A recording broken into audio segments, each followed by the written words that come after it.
Mais le festival à film ouvert, c'est une initiative qui s'inscrit dans le cadre de la Journée internationale de lutte contre les discriminations raciales, qui a lieu le 21 mars.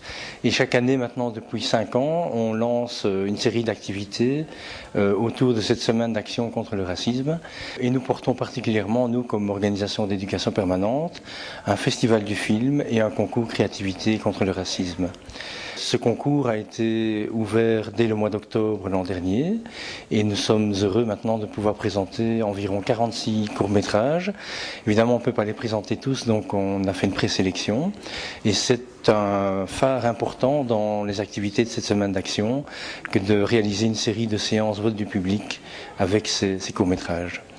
Le Festival du film, par contre, de son côté, c'est une programmation de films d'art et d'essai qui ont tous en commun de traiter des problématiques liées de près ou de loin à l'intégration, l'interculturalité, la lutte contre les préjugés et les stéréotypes. Alors ce festival est à l'initiative de Média Animation, qui est une organisation d'éducation permanente spécialisée dans l'éducation aux médias. Et donc à ce titre, on trouve que c'est important de pouvoir offrir une activité qui permet, via le support audiovisuel, puisqu'il y a un festival du film et un concours court-métrage, de permettre de réfléchir justement à cette question de l'interculturalité et de pouvoir, au travers du média audiovisuel, réfléchir sur les stéréotypes, sur les préjugés, qui, s'ils ne sont pas analysés et décodés, peuvent conduire très rapidement à l'intolérance. Aujourd'hui, le racisme s'exprime aussi avec le sourire. Alors, pour interpeller sur ces questions du racisme, justement, le cinéma, par l'image qu'il permet d'analyser et de véhiculer une série de messages, le cinéma est un support intéressant. Et donc, à la fois en offrant des films qui ont été réalisés par des grands auteurs de cinéma, ou à la fois par des associations, des individus qui ont réalisé des courts-métrages pour le concours.